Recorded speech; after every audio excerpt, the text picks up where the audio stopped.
Hunting a behemoth is to challenge savagery itself.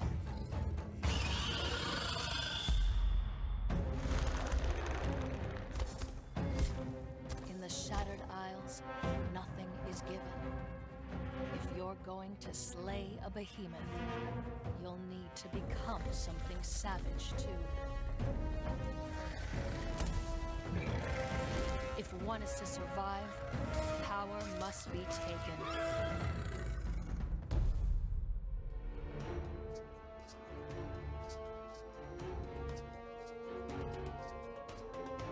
And the smiths of Ramsgate will forge raw power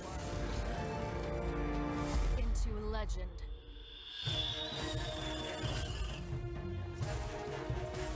Take up your blade, Slayer,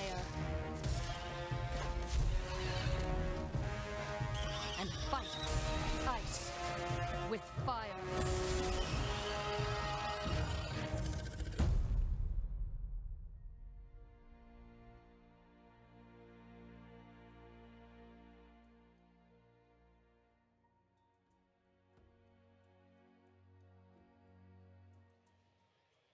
Hello, everyone, all around the world and right here in Los Angeles. Day 2 of E3 2017. I'm Adrian. I'm here with Anna. What's up?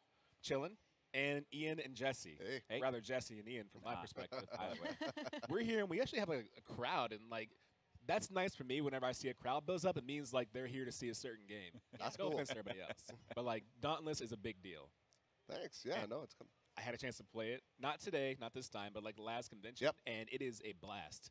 Thanks, man. It's a great experience. Dude, thanks. So for everybody who's watching right now and they don't understand what it is, how would you describe it? Yeah, sure. So Dauntless is a free-to-play co-op action RPG. It's basically you and 3 of your friends get together basically to hunt these big, giant behemoths. Then you take the loot from these behemoths and you go back to the city of Ramsgate and you craft, kind of big armor from them, weapons, that kind of stuff. You have the I was going to say, I want to know about the armor and weapons because it looks really, really cool. Can we dive into that a little bit? Tell us, especially because we were just geeking out about that there was an owlbear in here. I'm a big D&D fan and fantasy fan, so I'm seeing a lot of things that I recognize that I make assumptions about. But tell us maybe what are some of the cool weapons in the game? What are some of the cool pieces of armor we could have? Tell us about that.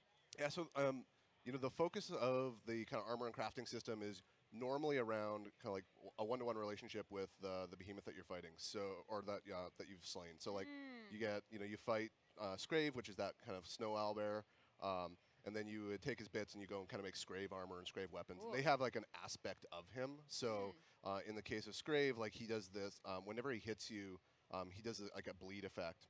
And so that's one of the things that you then get from taking his armor. Ah, nice. And so you really want to kind of become like the armor lets you kind of become the behemoth.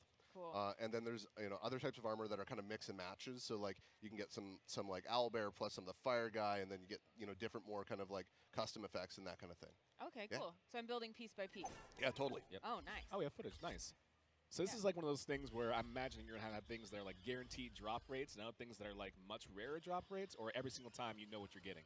Yeah, so when you fight a behemoth, they drop what's called an aether core. So it's like an essence of them. And then you take it back to the city, and there's like a core cracker. Think like the Cryptarch from Destiny, right? Where you kind of give him the stuff, and then he kind of takes that and converts that essence into craftable materials. Okay. Then you can use those craftable materials to make different items and weapons and that kind of stuff. Nice. And so there's a bunch of randomness in that. Like you don't know until you get back to the city what what the contents of that the aether core is. Also, and then aether cores have a rarity as well, so you can get like epic aether cores that have like better stuff. Right yeah, there. totally. Cool. Well, and you get to have those moments too. You crack a core, you get what you've been looking for. Everyone in the city is celebrating with you. Everyone's excited, and they all go over. You craft it, and you look great in your armor. Oh, bye. Oh, yeah. Then you go AFK for 24 hours and make them stare at you. That's That's exactly become the statue. Yeah. I mean, typical D&D player, I was like, okay, tell me about the loot and the armor and all of that first. But I'm also interested, what's kind of the lore? What's the story here? Why are we adventurers fighting these behemoths?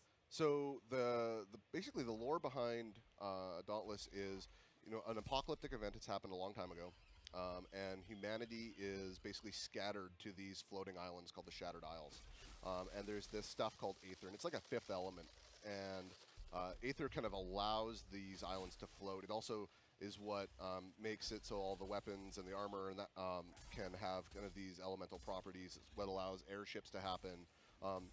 But it also has this byproduct of creating these kind of ever-hungry behemoths. And so these behemoths are constantly trying to feed on this Aether. Now the problem is, you know, when these behemoths eat this Aether, these islands tend to kind of fall from the sky. Oh. So, you know, if you're humanity and this is the last place that you can kind of cling on to, the last thing you want is, you know, your island to fall out of the sky. So you take the role of a Slayer. And Slayers are like a kind of a defensive mercenary that, you know, they are sent out from these kind of fringe cities like Ramsgate, which is the central city for our game, to go and, you know, defend the encroaching islands. And so the islands kind of have like a celestial movement pattern. And so when one of these islands with the behemoth comes nearby, you know, you get sent out to go and slay one of these behemoths in order to protect the city of Ramsgate from this behemoth who could potentially come and like ruin everybody's day. With all these floating islands you have, and so far we've seen the dense foliage right here, we've seen the snow areas. How much does the environment impact the fight itself? With the beast and the actual people who are trying to defeat them? So we really want the environment to feel like another path to mastery. So, you know, as players, we want them to have the environment have like a learning element to it. So we're going to constantly be changing up the islands. On top of that, the islands have a gameplay impact as well as simply just being a set piece for the encounters. So, you know, in the case of what we're seeing right now, we see, you know, Embermane, who's that swole cat who's on fire. And he's like, you know, he'll be able to have different abilities based on kind of the environment. And then there's also going to be like environmental changes. Like imagine if you're fighting him rather than in this kind of nice grassy plain, you're fighting him in like a dense swamp that might have pockets of gas. There we go. Yeah. Cool. On top of that, then there's like the, you know, with Scrave, the owlbear. You know, if you're fighting him in this kind of environment, you know, he might be a little bit weaker because, you know, he's not at his home turf. Right. Whereas when he's in that snow biome, you know, at night, when he's got, you know, the cover of darkness on top of like the cold that's helping him out, he gets a whole bunch of bonuses. So. Who is this guy? We met Scrave, but who is he and what is he doing? So that's Embermane. So yeah, he's basically a giant kitty who's on fire, who runs at like, I think we clocked him in at over 100 miles an hour. I know it's 144 kilometers. Yeah, whatever that is in miles. We're Canadians, so we don't understand. These numbers don't mean anything. Fast. He's fast. He's really fast. Okay. He's fast. Yeah, and so he basically, his whole shtick is he creates like area denial as well as like lots of kind of sprinting around. So you're constantly having to try and readjust how you attack against him because he'll create these firewalls. He'll run through them. He'll run around you, and then you know you're trying to basically always be one step ahead of him because you can like boop him on the snoot and then one of our community memes. We have a wonderful community, by the way. On the I really like that. Yeah, they're really. By the way, I just got to say, shout out to our community. You guys are the absolute best. In fact, I know they're waiting to hear something exciting. What? Oh yeah, Yeah, so we've got some news to share. we went about 2 months ago. We went into closed alpha, where we asked folks to come in and sign up and help us test the game, and that's been going great. We've got thousands of players who are playing. You know, the overall feedback has been overwhelmingly great. The feedback has been and the critique has been really actionable. We've been making a lot of changes based on it, and we're doing really well. And you know, we're basically getting ready to move into the next phase, which is you know, we opened up a Founders Pack thing. Which has a kind of a Founders Alpha. And so we wanted to come here today and talk about the date for that. So on August 18th, we're opening up the game to the Founders. Wow. And it's we're really excited. We're, you know, to have the whole community be able to come in and play. So August 18th, that's so soon. It's so soon. And not only will you be able to play, you'll also be able to stream on Twitch, be able to create content. In fact, we're also here to announce our Dauntless partner program. So, yep, if you're a streamer, if you're a content creator, if you're a YouTuber, whatever it is, we're looking to partner with the best creators. Wow. We're going to give you unprecedented access to the best things that you need to make your content amazing so that you can play Dauntless with your friends and fans and grow as Dauntless grows. So if you're interested in doing that, send us a tweet at PlayDauntless, and we're taking applications. Yeah. Adrian's over here going, me. Yeah, I'm off camera. I was pointing myself. I'm really good. I mean, our group got A. I heard there's like A and then there's S rank. Yeah, we'll get you up to S, baby. Yeah, we'll the get only some reason we get S+. S because we had 3 pros, like myself, Fats, and DM Brandon, and like some random person who was like, "Can I play with you guys?" And we're like, "Yeah, we're." That's exclusive. kind of you. Yeah. We get you a custom flare, though. Get you your own custom flare.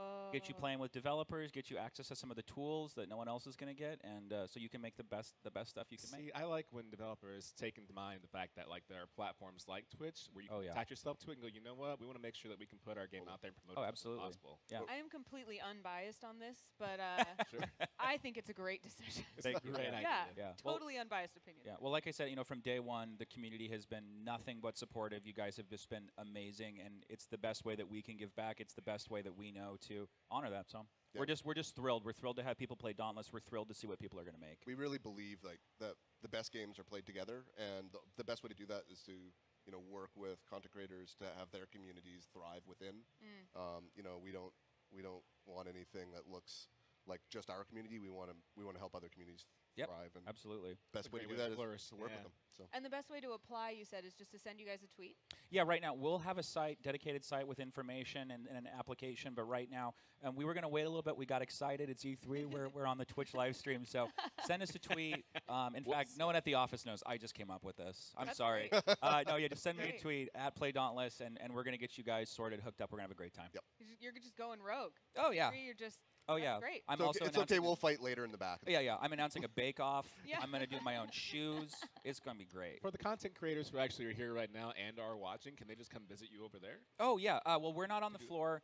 We're doing an off-site kind of thing. If you want to come hang out with us, we're going to do a happy hour. We'll take care of you. Don't worry. We'll get you back on time. Just drop us a line again at @PlayDauntless. I'll be watching all day long, and we'll have some fun.